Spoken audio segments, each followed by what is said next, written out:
These are some of the things that I got from Nigeria, thinking it was going to make my life easier for me, so I could just DIY my hair and stuff. But I got it and they became absolutely useless.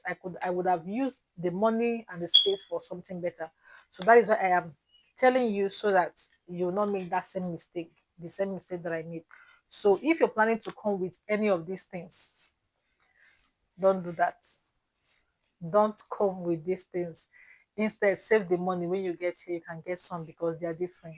Whether you're moving for love, studies, or looking for better opportunities, there is a whole lot to prepare for. On today's video, I'm going to be telling you some of the things you need to do to prepare yourself for a smooth transition when you finally get here, based on my experiences. Some of these things are the things that I did right, that when I got here, it became very useful to me, and I'm going to be sharing those informations with you. And some of them are the mistakes that I have made, some of the things I wish I had done when I was back home. So I'm going to be sharing all of that with you. That is one of the reasons why we are here, right? So I could share my experiences, the mistakes, the good things with you, so that you, yeah, take corrections from that. All right, guys, let's jump right into the video.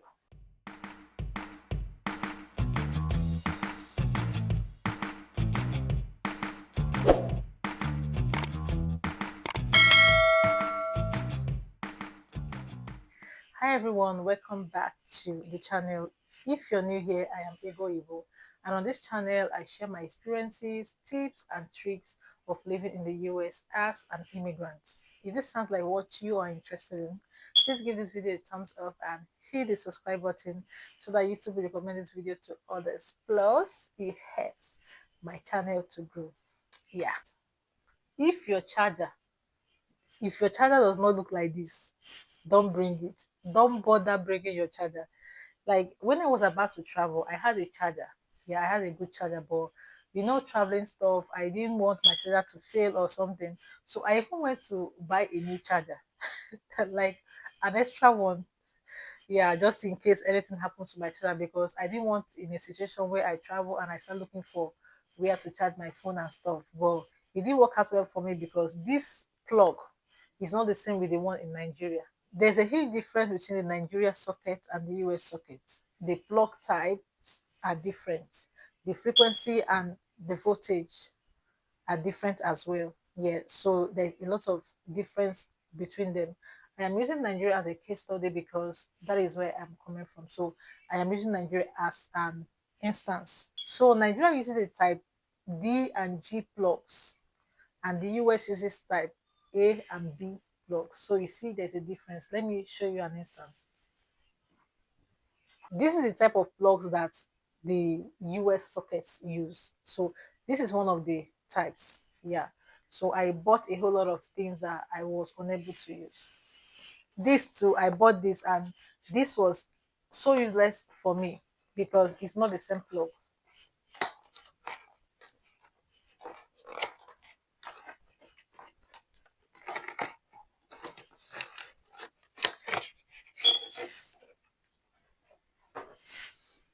All right. So you see, so this is the type of plug that Nigeria uses. This is one of the types. Nigeria uses two types. One of them have three pins. Yeah. Some of them have 3 points. Yeah. This one too, in the US, some of their plugs have 3 points as well. So this is just one of the types they use in the US, and this is the one they use in Nigeria. So if you look at it, you see there's a lot of difference. Yeah. So if you get these things from Nigeria, if you get these things from Nigeria and you come here, it will end up being useless, just like this. A lot of them I got here. I even bought a dryer, a new dryer, and it's useless for me, you see, because the plugs are different, the frequencies, the voltage are different. I tried getting an adapter to fit into the sockets, right? And it did fit into the socket, but the problem is that the voltage is different, so it didn't work well. This didn't work well, so this is a waste. Don't come with this. And for the men planning to come with clipper, don't come with clipper. When you get here, you can get a clipper. Yeah, because when you come with the clipper, the plugs are going to be different. The plugs are going to be different, and even if you get an adapter, the voltage is going to be different as well, you know. So I advise you don't come with this. Just the money you're going to use to get an adapter, just add it with the one you want to use to buy this and get a new one when you get here. The next thing on my list is your luggage. Yeah, you have to be intentional about your luggage, the things you put in. Yeah, you don't want to put in things that will finally become useless for you when you get here.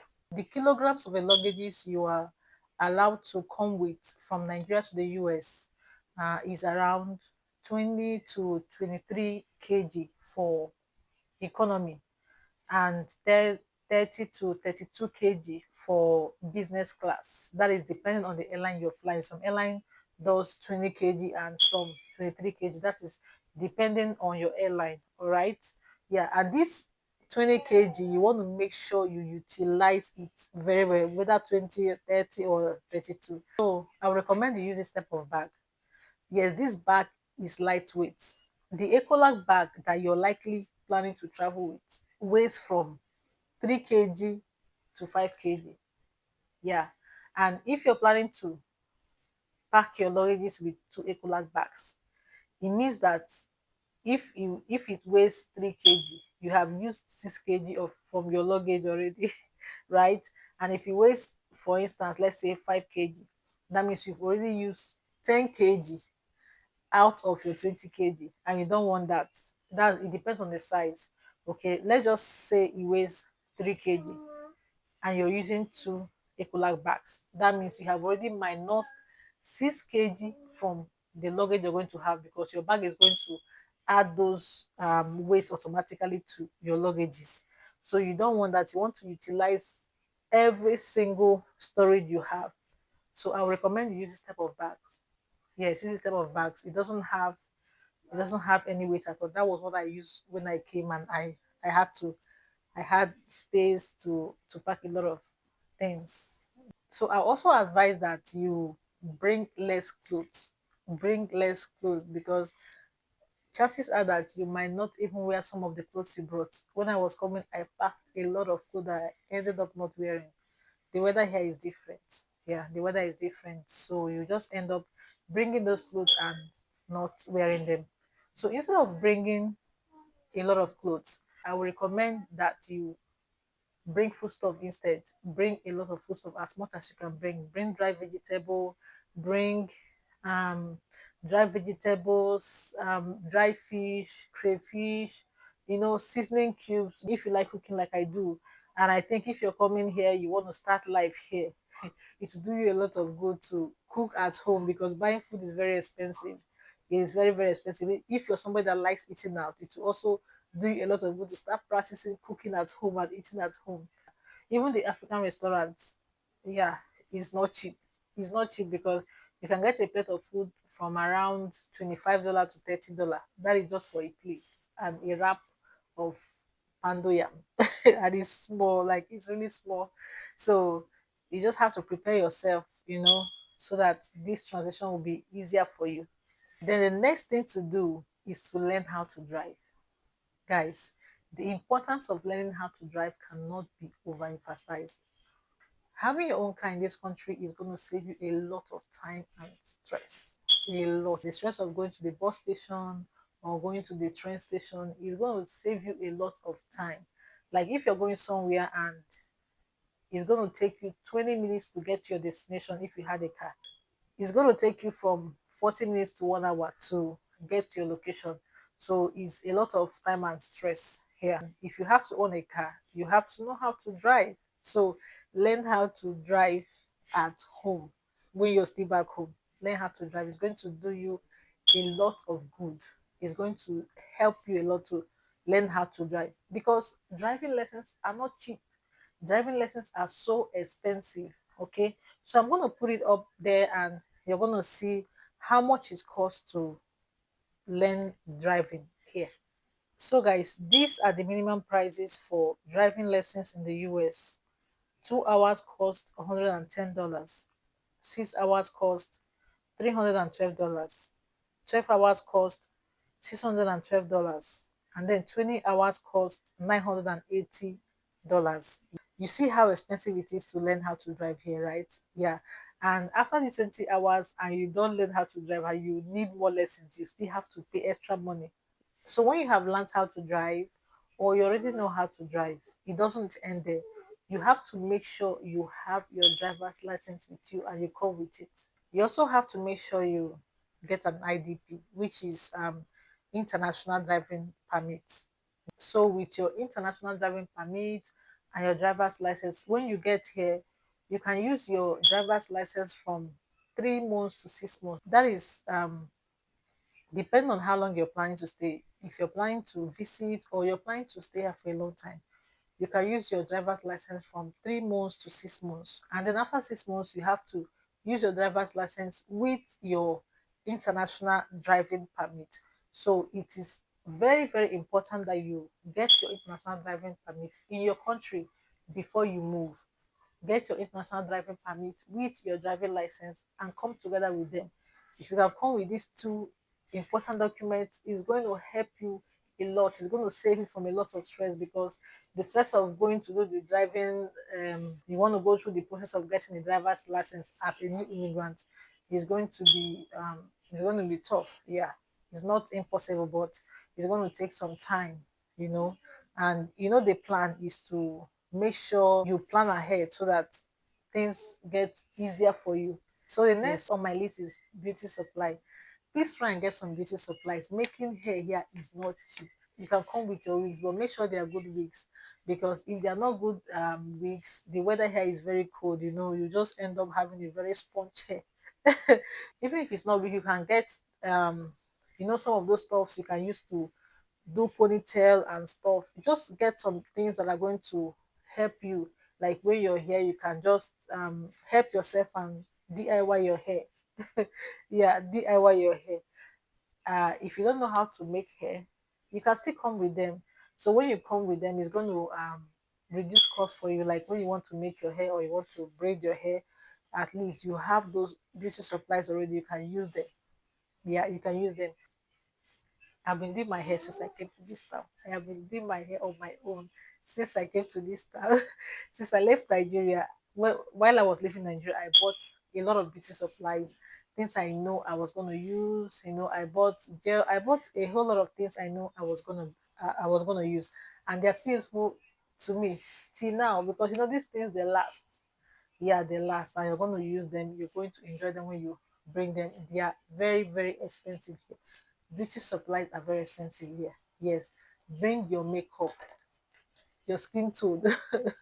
Bring your makeup, your skin tone. These things are very expensive, and the color difference. We are black. Yes, they are black and they are white too here in the US, right? Yes, they are. But when you're new and you're not really used to your environment, it is important. Just bring just bring your own from the house because the brown you're using already. The brown, you just start testing new water and stuff. So for the meantime when you're still trying to get used to the environment and all the things that work for you, bring your own from home. Bring it on from home. And guys, don't forget to bring your oil, body oil, because the weather here is so dry like that. If you do not oil your skin very well, you will look so dusty. Bring your shea butter, bring your coconut oil, your avocado oil, any oil you use on your skin, bring it with you. And if you're somebody who likes to apply aboniki or rub, bring aboniki. Yes, all these things they're going to help you a whole lot because when the cold is too much, you can just apply aboniki and it's going to help you. I myself, I have not used aboniki since I came, but I know there are some people who likes to use aboniki and it relieves them. So guys, the last on my list is visit your doctor. Yeah, visit your doctor to make sure that you are sound and you are okay. If you're coming from Nigeria and maybe you have malaria, treat malaria. And apart from treating malaria, you have to put an extra malaria medicine, not just malaria medicine, maybe some painkillers. Just put some of the painkillers you have, just package them so that when you come here and you feel pain, you can just take some of them and relieve yourself. And immediately you get here, the extra malaria medicine you brought, you have to take it so that if there's any malaria in your system, it is going to flush it out. Yeah, it's going to flush it out. All right, guys, we have come to the end of today's video. I hope you get value at the course of this video. If you get value and you have not subscribed to this channel, what are you waiting for? What are you waiting for? Please give your girl a thumbs up and subscribe to the channel. See you next time. Bye.